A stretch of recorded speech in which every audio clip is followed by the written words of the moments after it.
అత్యాధునికంగా అందుబాటులోకి వచ్చినటువంటి చికిత్సా పద్ధతులు ఏంటి? ఈ విషయాన్ని తెలియజేసేందుకు మనతో పాటు ఉన్నారు senior orthopaedic surgeon doctor Vijay Bhaskar గారు. సార్ నమస్తే.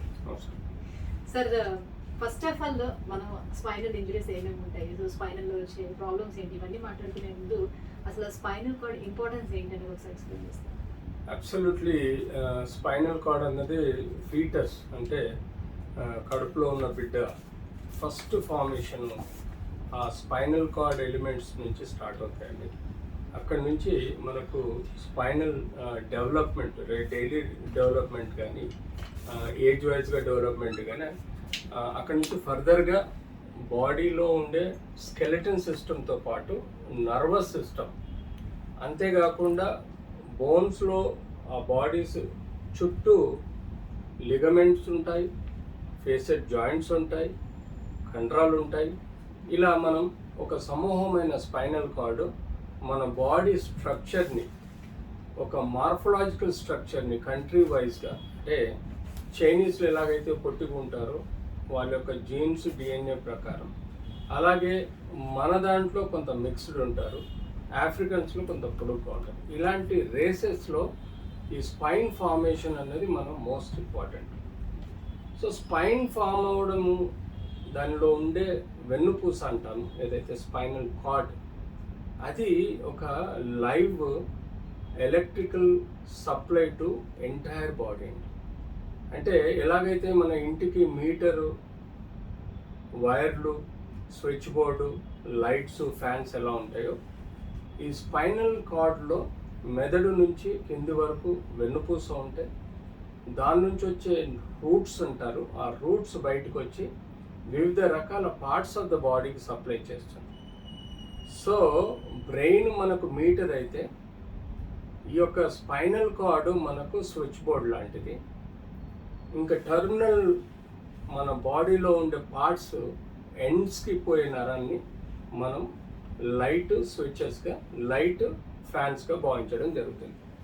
సో ఇక్కడ చూడండి మీరు, this is the formation of spinal cord అండి. The curvature of the spinal cord perfectly చూడండి, ఇక్కడ లార్డోసిస్ వస్తుంది, ఇక్కడ కైఫోసిస్ అంటే బ్యాక్ హంచ్ ఉంటుంది చెస్ట్లో, కడుపు దగ్గర యాంటీరియర్ కాన్వెక్స్ ఉంటుంది. So this is the main structure which is important.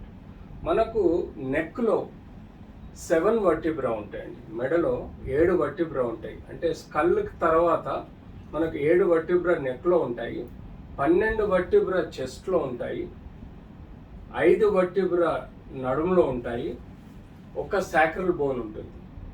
ఈ సాక్రల్ బోన్ అనేది మనకు 5 వర్టిబ్రాతో కూడిన సమూహం. సో దీనిలో మనకు యూజువల్గా మధ్యలో అంటే బ్రెయిన్ నుంచి వచ్చే వెన్నుపూస మనకు మధ్యలో కెనాల్ ఉంటుంది. ఆ కెనాల్ నుంచి కింది వరకు మనకు ఫార్మేషన్ అవుతుంది. పర్టికులర్గా చూపెడితే ఇది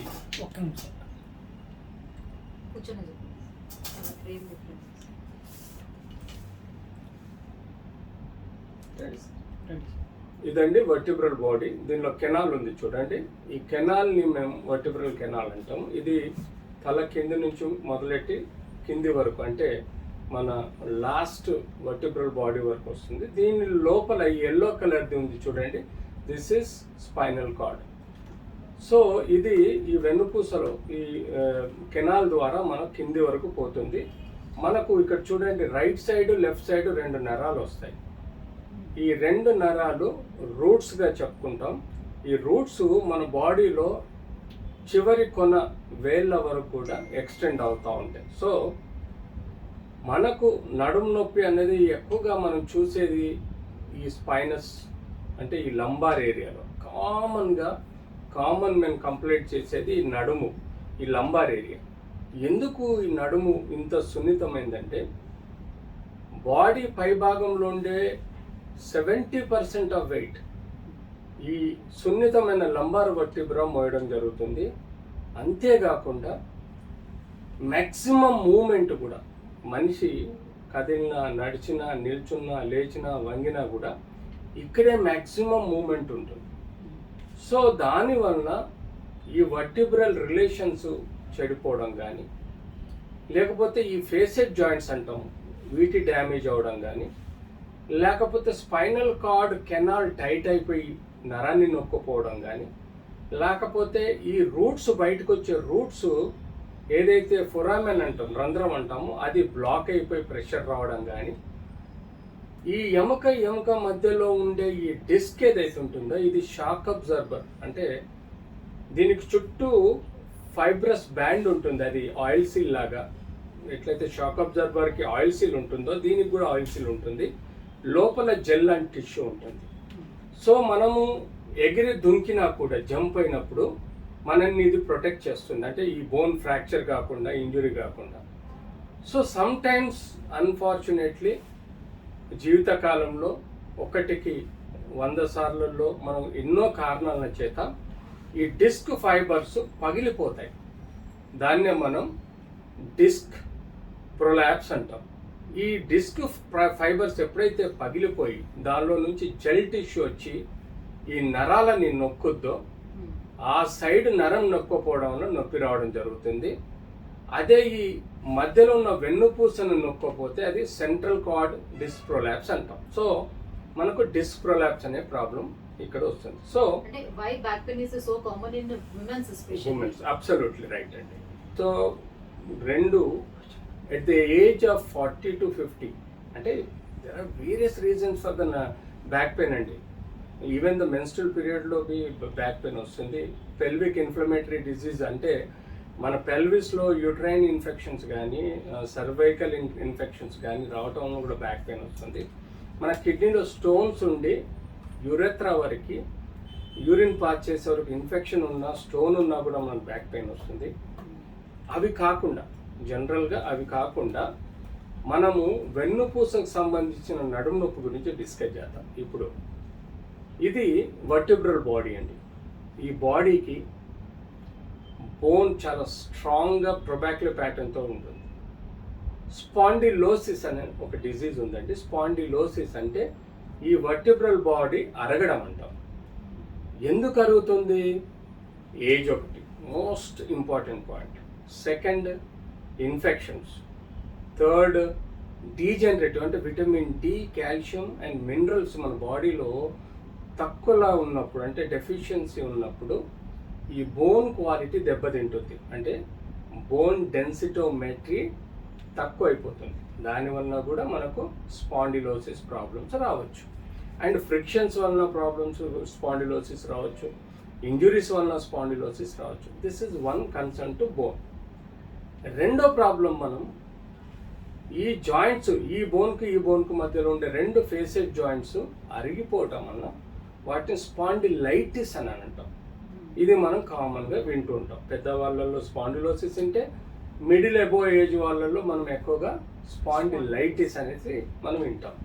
ఇంకొక మూడవది వచ్చేసి మీకు స్పాండిలోలిస్థెసిస్. అంటే ఏవైతే సమానంగా ఈ బోన్స్ ఒకదాని మీద ఒకటి పేర్చబడి ఉన్నాయో, కొన్ని కారణాల వలన, ఒబేసిటీ లేడీస్లలో కానీ కొన్ని ఇంజురీస్ వలన ఈ ఫేసెడ్ జాయింట్స్ అన్నట్టు కట్ అయిపోయి ఈ ఫ్రంట్ బోను, ఒక బోను ఇంకో బోన్కు ముందుకు రావడం, దీన్ని మనం లిస్థెసిస్ అంటాం.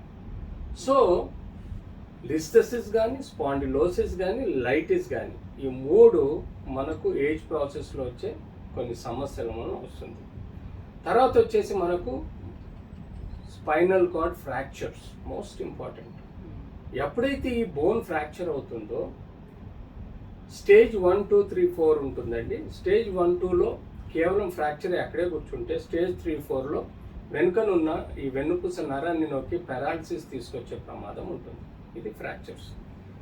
నెక్స్ట్ వచ్చేసి మనకు స్పైన్ ఇన్ఫెక్షన్స్, టీబీ ఇన్ఫెక్షన్ కానీ, బ్యాక్టీరియల్ ఇన్ఫెక్షన్ కానీ, ఆర్ వైరల్ ఇన్ఫెక్షన్స్ వలన మనకు ఈ జాయింట్స్లో పెయిన్ రావచ్చు, బోన్స్లో పెయిన్ రావచ్చు, లేకపోతే డిస్క్ కూడా చెడిపోవచ్చు. సో స్పైనల్ ఇన్ఫెక్షన్స్ అనేది రావచ్చు.